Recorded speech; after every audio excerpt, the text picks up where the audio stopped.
day, good day. How you going? What do you know? Don't strike a light. Good day, good day. And how you going? Just say good day, good day, good day, and you'll be right. Welcome to the Midweek End Times News and Trends Briefing as we share major events and what is happening around the world as it relates to Bible prophecy. Today's date is June 20th, 2018. Hope you're doing great and having a fantastic and blessed week so far. I just wanted to start out with a word of encouragement, as I know so many people are under some difficult situations, trials that they may be enduring or going through right now. But just a quick word is that know that God is in control and that God is sovereign. And again, I don't often understand why certain things happen to people, but I do know that God has a purpose for everything that happens, everything that He does, everything that He permits. And again, our faith is rooted in the Word. It's in His promises, in the biblical principle that says that God is in control, that He is sovereign, and that no matter what we're facing, no matter what we're going through, there's a lesson for us to learn from it, to grow from, good or bad, whatever we may be going through. But it's just that understanding that even in our most painful circumstances or experiences, that we know that the Word says that all things work together for the good for those who love God. So we can hold on to those things. When you're confronted with that which you don't understand, you fall back on that what you do.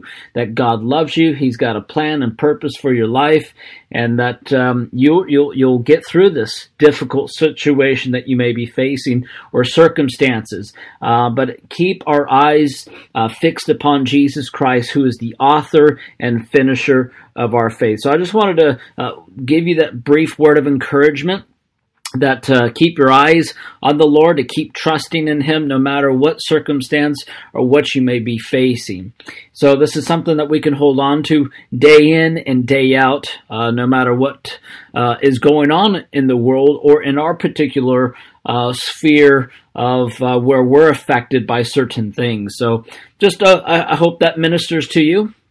Now on to some news items. There was a report that came out of the Israeli National News that talks about how the IDF, the Israeli Defense Force, attacks 9 Hamas targets in Gaza. So an Air Force, the fighter jets struck 9 military targets in 2 military compounds and in a munition manufacturing site belonging to Hamas terror organization in northern Gaza Strip earlier on Monday morning. According to the report that talks about how these strikes were conducted in response to arson and explosive kites and balloons that have been launched into Israel. These terrorist attacks that endanger Israeli residents living in southern Israel had damaged extensive areas in Israeli territory, said the IDF spokesman unit in a statement. In recent days, the IDF has warned numerous times against these launches. The IDF fired warning shots near groups who were responsible for the arson and destruction in Israel, and he carried out the attacks against infrastructures used by these groups, the statement concluded. So again, they're going to continue, the people, the Hamas and Hezbollah in the north, the Palestinians, they're going to continue to do what they can to destroy, to destruct, to cause problems, to continue on their terrorist attack into Israel. And so this is Israel has every right to defend itself, to protect itself, or even to go on a preemptive strike to eliminate the potential threats. But this is kind of what we're seeing on a regular basis, what's happening there in Israel. Also, Netanyahu, out of the Jerusalem Post, said that Israel will hit Iran throughout Syria, not only along the border. So he had reiterated and made clear the principle guiding Israel policy toward Syria. Israel will strike against Iran efforts, entrenched itself militarily throughout Syria, and not along the Syrian-Israeli border. Prime Minister Benjamin Netanyahu told Russian President Vladimir Putin and U.S. Secretary of State Mike Pompeo over the weekend. Netanyahu also told the weekly cabinet meeting that he spoke with both men and discussed in the region and the emphasis on Syria. The Prime Minister said that he reiterated and made clear the principles guiding Israel policy toward Syria. First of all, Iran needs to withdraw from Syria, he said. Second, we will take action and are already taking action against the efforts of established military presence by Iran and its proxies in Syria, both closer to the border and deep inside Syria. We will act against these efforts anywhere in Syria, he said. Diplomatic officials said that Netanyahu raised the issue of Iran activity in Syria in all his conversations with foreign leaders, and that there was not a single trigger for bringing the issue up. But such reports say that some 500 Iranian-backed Shiite militaries were concentrated near the Golan Heights and the tri-border area between Syria, Jordan, and Israel. And this is an ongoing discussion with the two important powers to stop Iran's consistent effort in Syria. One official said, Iran keeps on trying to build itself in Syria. The official added, so Israel needs to continuously resist it. And again, we know from the prophecy in Ezekiel 38 that Iran will come in and invade, and they'll be coming in through Syria along with Russia at some future point. So again, Israel has every right to defend and protect itself. Also, on the another report that talks about how Netanyahu holds rare meeting with Jordan King ahead of U.S. peace push. And so this came out of the Times of Israel, where Benjamin Netanyahu met with Jordan's King Abdullah in Amman on Monday, ahead of an expected visit by top White House officials seeking to lay the groundwork for the release of the Israeli-Palestinian peace plan. The trip to Amman by Netanyahu was only disclosed by the Prime Minister's office after he returned to Israel Monday evening. And this was the first public confirmation of such a meeting in 4 years. And so the King and the Prime Minister discussed regional developments and the advancing of the peace process and bilateral relations. Netanyahu also reiterated Israel's commitment to maintaining the status quo on the holy sites in Jerusalem, Netanyahu's office said in a statement. Also in attending the meeting was the Mossad chief and the other military chief of staffs as well. That were all part of this particular meeting. The rare meeting came after months of strained ties between Jerusalem and Amman over the killing of two Jordans by an Israeli embassy guard. But one of the things that we need to keep in mind, again, is the war can break out any time, any week of Psalm 83 and Ezekiel 38. We know that during the tribulation period, the Jews will go into Petra, which is in Jordan. We also understand that according to the Temple Mount is regulated by Jordan. So there certainly has to be a part of this peace plan process for the Jews to build the third temple. So this could be also part of the ongoing discussions that need to take place. On to some other news or trends as we see in Matthew 24 about earthquakes in various places. We're seeing the frequency and the magnitude. There's a massive earthquake that happened in Japan that caused all kinds of fatalities and damage. And it was over a 6.1 magnitude an earthquake that injured more than 200 people from this report. It talks about it, and again, the different images on television and news sites show how buildings were swaying and pipes were bursting and spewing all over the area, and the height of rush hour when this particular earthquake occurred.